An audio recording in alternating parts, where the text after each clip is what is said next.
Amerika Serikat dalam waktu dekat tidak dapat memberi Ukraina jenis amunisi tertentu yang penting untuk perangnya melawan invasi Rusia, sebab persediaan Washington habis lebih cepat daripada amunisi baru yang akan tiba sebagai pengganti. Washington sejauh ini telah menjadi pemasok senjata terbesar ke Ukraina sejak Rusia melancarkan invasi, di mana lebih dari $16 Amerika.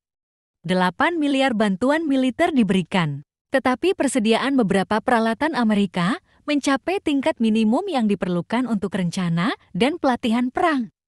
Dan pengisian kembali ke tingkat prainvasi bisa memakan waktu bertahun-tahun, kata Mark Kancian, analis dari Pusat Studi Strategis dan Internasional, seorang pejabat militer Amerika yang berbicara dengan syarat anonim.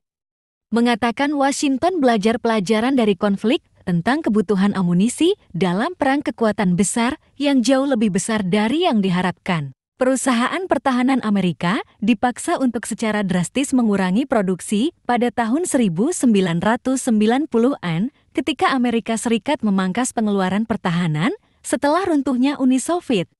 Dan jumlah mereka turun secara dramatis. Pemerintah Amerika harus meyakinkan industri untuk membuka kembali jalur perakitan dan meluncurkan kembali produksi barang-barang seperti rudal anti pesawat Stinger yang belum dibuat sejak tahun 2020. Beberapa peralatan yang disediakan Amerika telah menjadi simbol perang di Ukraina, seperti senjata anti-tank Javelin yang banyak digunakan oleh pasukan Kiev untuk menumpulkan kemajuan Rusia di ibu kota, dan HIMARS, sistem roket presisi yang sekarang memainkan peran kunci dalam serangan balasan terhadap pasukan Moskow di timur dan selatan Ukraina.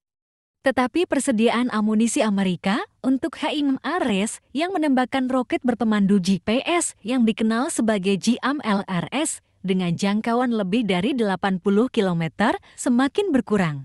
Jika Amerika Serikat mengirim sepertiga dari persediaan itu ke Ukraina seperti yang terjadi dengan Javelin dan Stinger, Ukraina akan menerima 8.000 hingga 10.000 roket. Persediaan itu kemungkinan akan bertahan beberapa bulan, tetapi ketika persediaan habis tidak ada alternatif. Amerika Serikat telah menyediakan sekitar 8.500 rudal Javelin ke Kiev, tetapi produksi senjata yang telah menjadi simbol perlawanan Ukraina hanya sekitar 1.000 per tahun. Pemerintah Amerika memesan rudal senilai $350 Amerika. Amerika Serikat juga telah memasok lebih dari 800 peluru artileri 155 mm standar NHTL ke Kiev 3/4 dari jumlah total yang dikirim oleh semua negara barat. Itu menurut statistik resmi Pentagon.